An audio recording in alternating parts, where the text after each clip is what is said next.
तो आज हम लोग एनसीएस में पढ़ेंगे commercial energy sources. Energy sources, तो कॉमर्शियल एनर्जी सोर्सेज आपके पास में होता क्या है कि एक ऐसा एनर्जी सोर्स जिसको हमें क्या करना पड़े कि इलेक्ट्रिसिटी जनरेट के लिए हमें क्या करना पड़ता है, एक स्पेसिफिक प्राइस देना पड़ता है। अगर आपको वो एनर्जी चाहिए तो आप क्या करते हो, उसके लिए एक स्पेसिफिक प्राइस देते हो। वो सारे के सारे एनर्जी क्या होते हैं आपके पास में, कॉमर्शियल एनर्जी सोर्स में आता है। समझ गए? तो इसका अगर एग्जांपल की बात करें तो इलेक्ट्रिसिटी है। इलेक्ट्रिसिटी इसका सबसे अच्छा एग्जांपल है जो कि आपका कॉमर्शियल एनर्जी है। और भी बहुत सारे और भी इसके एग्जांपल है, कोयला है, डीजल है।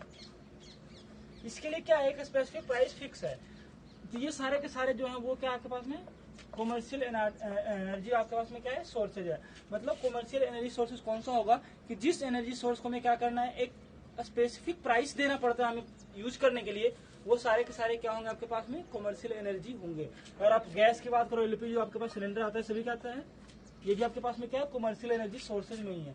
अब इससे आप सोचते हो इलेक्ट्रिसिटी में क्या होता है आपके पास, एक स्पेसिफिक प्राइस देते हैं। मतलब हर एक यूनिट का अलग अलग प्राइस है, एक यूनिट का 2 यूनिट का सबका फिक्स रेट है। वैसे कोयला का क्या है, 1 किलो चार्ज जितना भी है वो सारा का सारा क्या है, स्पेसिफिक प्राइस फिक्स है कि इससे ज्यादा हम आगे पीछे इसको नहीं कर सकते। ठीक है ना। दूसरा जो है आपके पास में वो कौन सा है, वो है आपका नॉन कमर्शियल। नॉन कमर्शियल, अब नॉन कमर्शियल में क्या होता है कि जिस एनर्जी के लिए आपको कोई मतलब जो आपके पास है फ्री ऑफ कॉस्ट, मतलब जिसमें क्या है कि आपको बहुत ही कम पैसा देना पड़े, वो सारे के सारे क्या है, या फिर फ्री ऑफ कॉस्ट मिल रहा है, वो सारे के सारे क्या है आपके लिए नॉन कमर्शियल एनर्जी सोर्सेज में आता है। नॉन कमर्शियल सोर्सेज में कौन तो क्या होगा कि जो आपको फ्री ऑफ कॉस्ट अवेलेबल हो जाए, वो सारे के सारे क्या है आपके लिए नॉन कमर्शियल एनर्जी सोर्सेज होंगे। अब इसके एग्जाम्पल की बात करें तो इसका एग्जाम्पल सबसे अच्छा आता है कि लकड़ी, जो सूखी लकड़ी होती है जलाने के लिए वो, या फिर जो आपका गोबर वगैरह होता है, गाय का गोबर वगैरह जो भी है, ये सारे के सारे क्या आते हैं, नॉन कमर्शियल एनर्जी सोर्सेज में आते हैं। तो ये तो था आपके पास में कमर्शियल और नॉन कमर्शियल। अब जो हम अगला टॉपिक डिस्कस करने जा रहे हैं वो क्या है, importance of non conventional energy sources. Importance of non conventional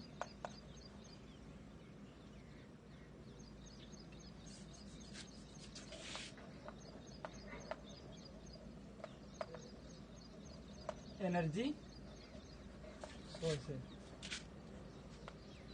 तो सबसे पहली बात आप लोग को पता होगा नॉन कन्वेंशनल एनर्जी सोर्सेज कौन सा है कि जो एनर्जी सोर्स आपके लिए क्या है, मतलब एक अनलिमिटेड, एक स्पेसिफिक, जिसका कोई एक स्पेसिफिक टाइम नहीं है, उसके लिए क्या है, अवेलेबल है। कन्वेंशनल में क्या था कि एक लिमिटेड टाइम तक के लिए अवेलेबल है। अब डीजल चाहे पेट्रोल की बात कर लो, हर दिन पे दिन वो खत्म होता जाएगा, तो क्या होगा वो, मतलब एक लिमिटेशन तो है ना उसका। लेकिन जो नॉन कन्वेंशनल था उसका क्या है कि कोई भी एक लिमिटेशन टाइम इसमें अवेलेबल नहीं है। तो इसकी इंपॉर्टेंस क्यों, मतलब इसकी जरूरत क्या, महत्व है। तो सबसे पहली बात तो ये है कि इससे क्या होता है आपके पास में, इसकी लाइफ ज्यादा है। अब अगर हम इंपॉर्टेंस की बात करें तो इससे क्या हो जाता है कि अगर हम नॉन कन्वेंशनल एनर्जी का यूज करना शुरू कर दें तो आपके पास क्या होगा, जो कन्वेंशनल एनर्जी है, मतलब जो खत्म होने वाली एनर्जी है, उसकी क्या हो जाएगी, आपकी कंजप्शन आपकी कम जाएगी। इसलिए आपने देखा होगा कि अब जो गवर्नमेंट भी है ना, वो सब जगह क्या कर रही है कि आप सोलर पैनल का यूज करो। ज्यादा लाइट आपको यूज करना है तो क्या करो, आप सोलर पैनल का यूज करो, क्योंकि जो एक लिमिटेड सोर्स के लिए एनर्जी है वो हमारे पास क्या रहे, बचा हुआ रहे। अब ऐसी बात आ क्यों रही है, ऐसा क्यों कहा जा रहा है, क्योंकि जो कन्वेंशनल है वो आपके लिए क्या है कि वो तो हमेशा के लिए आपके पास में अवेलेबल है, 24 आवर के लिए अवेलेबल है। लेकिन नॉन कन्वेंशनल में क्या होता है ना कि कई एक बार, जैसे अगर आप सनलाइट की बात कर लो, अगर 3-4 दिन अगर धूप ना निकले, बारिश का मौसम हो जाए, तो वो नहीं यूज रन कर पाएगा। तो इसलिए इमरजेंसी काम में उसको क्या कर सकते हैं, यूज कर सकते हैं, जो आपके पास में कन्वेंशनल एनर्जी सोर्सेज है। ठीक है ना। तो ये तो इम्पोर्टेंस है नॉन कन्वेंशनल एनर्जी की सोर्सेज का। इसके बाद इसमें एक और टॉपिक पढ़ना है, वो है present scenario. Present scenario,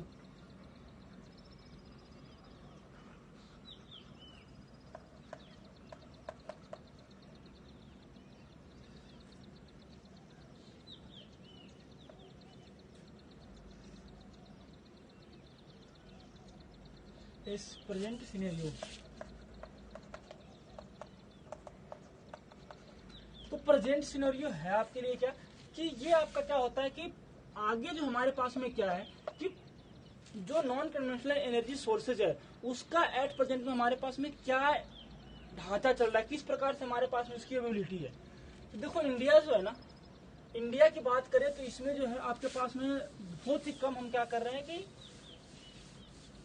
non conventional energy sources का हम यूज कर रहे हैं। इंडिया में हम बात करें तो कितना यूज कर रहे हैं, आपको ये लगा लो कि 8.200 मेगावाट की बिजली हम क्या कर रहे हैं कि नॉन कन्वेंशनल एनर्जी रिसोर्सेज के थ्रू से हम क्या कर रहे हैं, इसको यूज कर रहे हैं। और जो आपका टोटल कंजप्शन है ना, टोटल कंजप्शन आपके पास में क्या है, तो टोटल कंजप्शन आपके पास में है वो है आपके पास में बहुत ज्यादा है। मतलब ये है 54,000 मेगावाट के समथिंग आपके पास में चाहिए हमें। उसमें से हम क्या कर रहे हैं कि 8.2 मेगावाट 81.2 मेगावाट हम क्या कर रहे हैं कि नॉन कन्वेंशनल एनर्जी सोर्सेज हम क्या कर रहे हैं, यूज कर रहे हैं, जो कि आपके पास में टोटल का ना 6.9% है। मतलब 7% हम क्या कर रहे हैं कि नॉन कन्वेंशनल एनर्जी रिसोर्सेज का क्या कर रहे हैं, हम यूज कर रहे हैं।